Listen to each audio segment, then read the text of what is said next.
Greetings, ladies and gentlemen.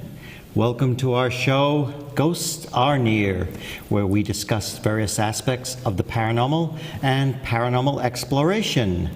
I am your host, Keith Johnson, the founder of N.E.A.R, New England Anomalies Research. With me is my co-host, Sandra Johnson. Hello there. Good evening. And co-founder of N.E.A.R. There we are. Yes, there we are, yes. And I'd like to say hello to Patrina.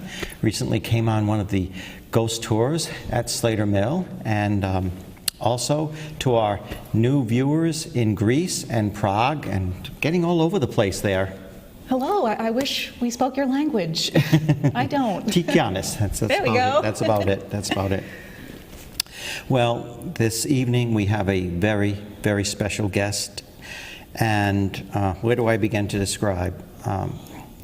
In my book, Paranormal Realities, it is the chapter Haunting in Harrisville, the subject of it, but this person has written a book called House of Darkness, House of Light, where she describes 10 years of living in a house that was coinhabited with spirit presences, and anyone who says they do not believe has not lived in this house.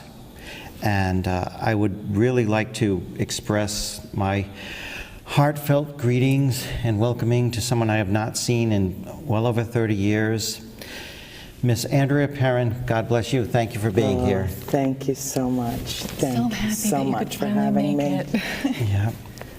Well, we have many, many questions, but I'd like to say, how do you find Rhode Island coming back? Oh, it's home. Yeah. I was born here.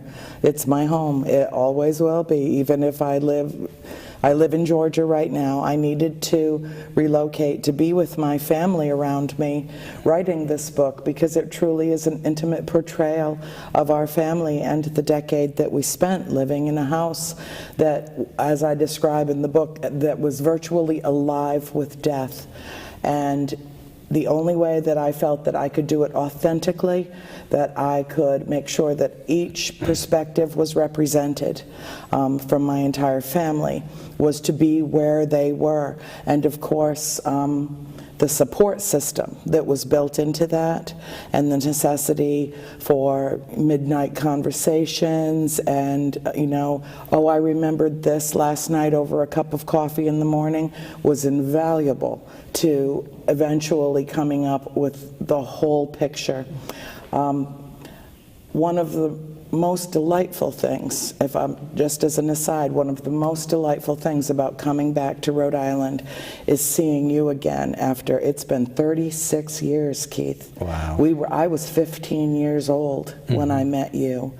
And it's truly my pleasure, and I just want to take a moment to give you your own personal copy of this, which I will be very happy to inscribe at the end of our broadcast. Thank you so much. It is my pleasure. This. No one, other than the support that I've received among my own family, no one has done more to further this project and this trilogy of books than you and Sandra have, and you have my eternal gratitude. Oh, wonderful. Thank you so much. Thank you so much, Andrea. God bless you very much. And here it is. And we actually have a brief promo of the book. And if you'd like to bring that up now, look forward to seeing that while we recover. Bless your heart. In December of 1970, the Arnold estate, located just beyond the village of Harrisville, Rhode Island, seemed the idyllic setting in which to raise a family. The couple unwittingly moved their 5 young daughters into the ancient and mysterious farmhouse. Secrets were kept and then revealed within a space shared by mortal and immortal alike. Time suddenly became irrelevant, fractured by spirits making their presence known, then dispersing into the ether. The house is a portal to the past and a passage to the future. This is a sacred story of spiritual enlightenment, told some 30 years hence. The family is now somewhat less reluctant to divulge a closely guarded experience. Their odyssey is chronicled by the eldest sibling and is an unabridged account of a supernatural excursion. Ed and Lorraine Warren investigated this haunting in a futile attempt to intervene on their behalf. They consider the Perron family saga to be one of the most compelling and significant of a famously ghost-storied career as paranormal researchers. During a seance gone horribly wrong, they unleashed an unholy hostess, the spirit called Bathsheba, a God-forsaken soul. Perceiving herself to be mistress of the house, she did not appreciate the competition.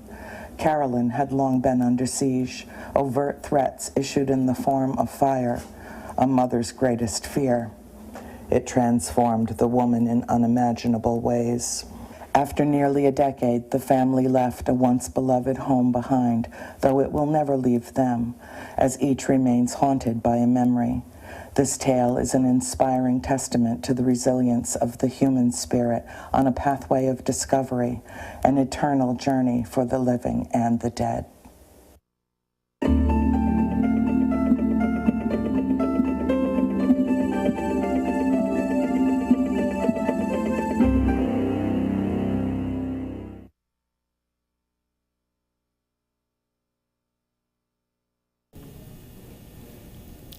That must be it. Wonderful reading, Andrea. Very, very wonderful. Thanks. We have many, many questions, and time is all so brief. Well, let's get started. Well, this is only part one. I Exactly. want to remind you. Exactly. I want to know, first off, if your family felt compelled to move into that house to begin with. Did they feel drawn to it somehow? Absolutely. A whole series, I was telling Keith a little earlier, a whole series of very negative events happened in our lives about 6 to 8 months prior to finding the house. And all of that's documented in the book, and I did it for a reason. A lot of people said, well, why didn't you just write the book about the house? But everything that happened prior brought us to the place where we ended up in the house. So volume 1 starts in Cumberland, Rhode Island. Volume 3 ends in the Salicoa Valley in Cherokee County, Georgia. And what it does is document and chronicle the entire journey that we took over a 10-year period of time. Several really bizarre and very negative things happened to us, our family, just prior to my mother approaching my father and saying, Roger, I need to raise our children in a place in the country. I don't want to live here and be here anymore. And my father went away on a business trip, and my mother just coincidentally, I don't believe in coincidence, but she took me to a flute lesson, picked up a newspaper, came home, read the paper, and this little ad just leapt out at her, and at 10 o'clock at night, she called the realtor. The next day, she made an appointment to go look at this farm, and she emptied the family bank account as earnest money to hold the place until my father could get home and come see it. He fell in love with it too. I mean, he was mortified at first, believe me. You know, we had only been in our house in Cumberland for approximately 6 years. It didn't really even have any equity built up. And now this man is being confronted with the notion of buying a 200-acre farm. You know, it was ludicrous. And he did it. They did it. It took 6 months to get the money together. But he did it, and in December of 1970, they closed on the property, and we moved into the farm in January, right after Christmas, January of 1971. And we stayed there until June of 1980. And what we learned as a family in that period of time is phenomenal. It's astounding. It's miraculous. Perhaps I'm prone to hyperbole, but once you read the book, you will understand that those words are absolutely accurate in description of what happened in that house to our family. And to my knowledge, there is nothing like it in print anywhere in the world. We had truly incredible events happen that shredded the space-time continuum. and introduced to 5 little girls the notions of being in simultaneous dimensions. It was a fascinating way to grow up. What made you first realize that you were not alone in the house? The first day we moved in, my sister Cindy came to me and said, "Do you see that man standing behind the door?" I didn't, but my sister Nancy did. And about 6 months later, all my sisters were coming to me, telling me one story after another, and I approached my mother and I said, "Mom, there's something I need to tell you. We are not alone in this house." And she, of course, had been going through her own ordeal that we were unaware of. Basically, we kept our own counsel. We knew that none of us had ever experienced anything like it before. And even though we were very young and very open and consequently very susceptible to the powers that be in the house, we knew it was odd and it was something that none of us had experienced before. And so we waited, and finally it got to the point where I needed to tell my parents that there was something going on. And at that point, my mother divulged that she was having experiences of her own. When did you first learn about the history of the house, and how did that come about? My mother was changing in incredulous ways. She began aging rapidly. You know, my mother was absolutely strikingly beautiful, a very young woman, that, yes. 30 years old. By the time we'd been there, 6 months, she looked closer to 40. There were really odd changes that were taking place in her that were inexplicable. And she began to steep herself in research and the history of the house. She knew that there were spirits in the house. She wanted to know who they were. You need to understand one thing. When we moved into that house, my mother was a confirmed atheist. She was absolutely certain it was ashes to ashes, dust to dust. And when we left that house, my mother was a believer. I was aware of that. It was a transition. It was a gradual transition for her physically, mentally, emotionally, psychologically. But we believe that what was happening was that there was one particular, most of the spirits were great. I mean, really, they were harmless, benign. But there was one that had it out for her, and she was under siege. And she wanted to know who this woman was, and I don't blame her. She's an extremely intelligent woman, very pragmatic, really more science-rooted than faith-based when we moved into the house. And a conversion took place over the 10 years that she realized that even though she didn't know what it was, she knew, as I know, that there is something beyond mortal existence. There is something beyond the physical realm. And in that particular house, there is a portal, there is a passageway, as you well know, and it is truly miraculous what happens in that house. Fortunately, I'm very good friends with the current owners, and I've agreed to tell their story next. They've been there for about 22 years now. So once we're all done with the hoopla around House of Darkness, House of Light, I will tell their story as well. And many of the same things have happened to them. A little different, but quite similar in other respects. Yeah, we have had the privilege of meeting them. They're lovely Robert and her people. They are. husband. They are. Very nice people. The difference is that they moved into that house knowing it was haunted. They knew the history, they had heard the rumors, and unlike my mother, Norma acquiesced. There is only one mistress of the house, and her name is Bathsheba Sherman, and she died a very long time ago. And anyone who thinks that they will usurp her is sadly mistaken. Norma went in with precisely the right attitude. My mother learned the hard way. That's why she's still there. Can you give us some specifics on the history of the house? Well, the house was one of the original Providence plantations. When Roger Williams founded Rhode Island in 1636, his notion was to found a state that was based in religious freedom and that was based in the separation of church and state. For those two things, I still applaud the man. So far ahead of his time. As you know, he was expelled from the Mass Bay colony. Sure. And they didn't care that he was deathly ill. They sent him out in the middle of the winter in snow up to his ankles, walking.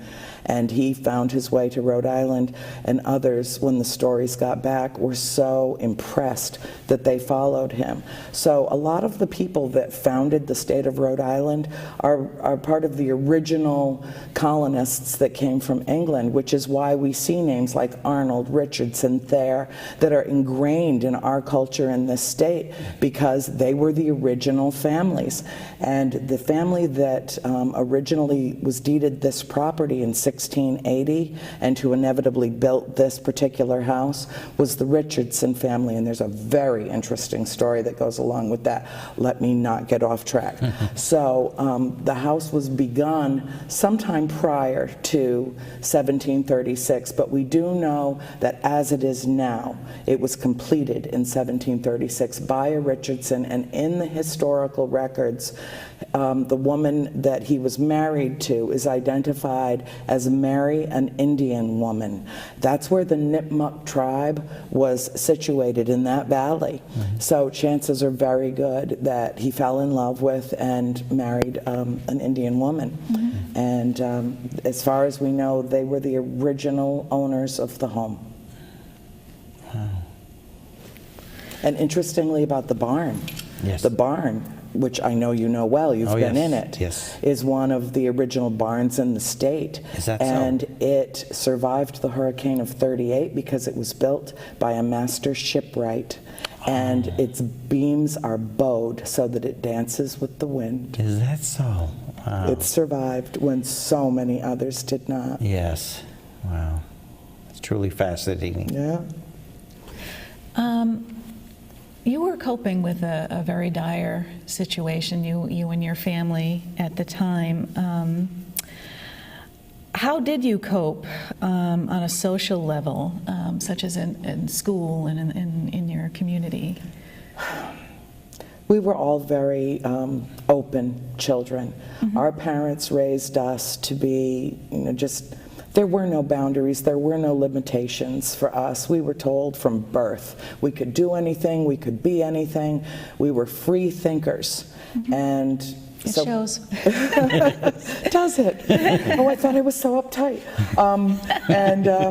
So consequently, when we moved in, and children are naturally open anyway. Yes. So, and consequently very susceptible to the spirit world. Absolutely. But we did know something was amiss. Something was different than any of us had ever experienced before.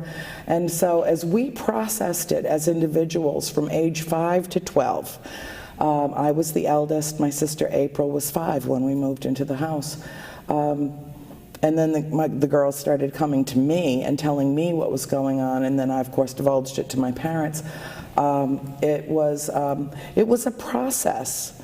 But what I will tell you is that I think because we realized from a very early point that we were sharing space in this enormous house, that we were not alone, but that we were sharing space. And I think that there was with each of us, I know, there was a deference. For instance, my sister Cindy saw this adorable, adorable little girl walking through her room over and over and crying for her mommy. And at first she thought that they were twins because they were 2, and sometimes she would appear very robust and very healthy, and other times she would appear very sickly and dressed differently, much thinner, very gaunt through the face. But Cindy always said to me, Cindy's 4 years younger than I, or 5 years younger than I am, and she always used to say to me, she looks like you did when you were that age. Well, Cindy wasn't alive when I was that age, so she she had seen me in photographs at that age. Right. And she said, she looks just like you. And that's a very interesting take on this. I think there's some familial connection through history that drew us to that house. And I don't know what it is, but I do know, just jumping ahead for a moment, my father flew me home for my birthday in October of 1976. I'd been in college in Pittsburgh all of 6 weeks and calling home every day, I want to come home. And he just said, honey, I'll get you a plane ticket on Allegheny Airlines. Home you come for your birthday. And I'd eaten on the plane back in the days when they served more than peanuts. And so when I got home, Mom had a big spaghetti dinner made. I was freezing cold. It was just so cold early. Well, not particularly early, but earlier than usual. And so my whole family sat down in the dining room, and I backed myself up to the fireplace in the parlor, and just wanted to warm my bones. And I hear the fork drop, and my father, who's sitting in the dining room about 25 feet away from me, says, Annie, you have a visitor. Apparently someone's here to welcome you home. And I turned, and I knew, because my whole right side of my body was ice cold, and I turned and I looked directly into my own eyes from a woman that was dressed in garb that was at least 200 years old. Something drew us to that house. I do not purport to know. I don't know any more at 52 than I knew when I was 12 years old. What I did was tell these stories authentically, but there is some familial, historical, ancestral connection, I believe, in my heart, in my soul. I believe that's why we were called back to that house. Well, it certainly wouldn't surprise me if at some point with all of your digging you find out what that connection is. That would not surprise me in the least. Well, we gave up digging. We did. My mother did extensive research. She identified as many characters as she could. She wanted to know, mostly she wanted to know who they were so that she could do anything in her power to usher them on, to basically clear the house so that we could claim it as our own. Unbeknownst to her at the time, there would be no clearing of the house. Ed and Lorraine Warren came and gave it an ardent effort and failed miserably, and not for lack of trying. It was not to be. It's their home. And I think when we all got to the point where we acquiesced to that, when we accepted that there was a mistress of the house that was an immortal soul, and that my mother would never usurp her and no other woman ever would, it became a more peaceful place to live. We actually, in my mind, think we developed relationships with these spirits. We saw them so frequently. I described one of them in one of my videos as becoming a peripheral member of the family. He was there so frequently watching over us, and he never made direct eye contact. He never spoke telepathically. He actually, no, he did make direct eye contact with my mother one time, and that was the only time. But you know, my sisters saw him, and he was just a very innocuous character, always leaning in the hallway, and the front hallway, you know, that connects the kitchen and the dining room. That's a very active spot in the house. Oh, yes. Extremely. Of course, I think every square inch of the house is an active spot in the house. But it really was a remarkable way to grow up. And I'll tell you, when my mother called me in my senior year of college out at Chatham College in Pittsburgh, and she said, we got a buyer for the house, I thought my heart would just explode with mourning. But I had to accept it because my mother had deteriorated in that house and had been so oppressed in that house, and so many things had happened to her. One day she turned to my father and she said, Roger, If I spend another winter in this house, it will kill me. He believed her, so did I. All of us did, and we knew that we would inevitably have to abandon the place that we loved. They put it on the market. They did sell it to the abutting landowners, and we were off. And I mourned as much for leaving the mortal souls that I loved in my little village of Harrisville as I did the immortal souls. I mourned as much for the loss of them. Right. Not knowing that I would ever be able to go back to the house at will, not knowing that my business partner went to school with the woman that bought the place. You know, it is Rhode Island after all. Everyone does know everyone. That's right. You know, and it's how fortuitous that it worked out that I was able to become friends with the owners now and be absolutely free to come and go as I please in the house that I loved. Right. I know you mentioned that your mom was an atheist pretty much when you moved in. During her oppression, did your family ever contact the church? Did you ever have clergy involved? That's a difficult question for me to answer. Yes, there were clergy involved, and I detail all of that in the book, in the second volume. However, we were born and raised Catholic, and the people of the church in our town turned their backs on us, and How sad.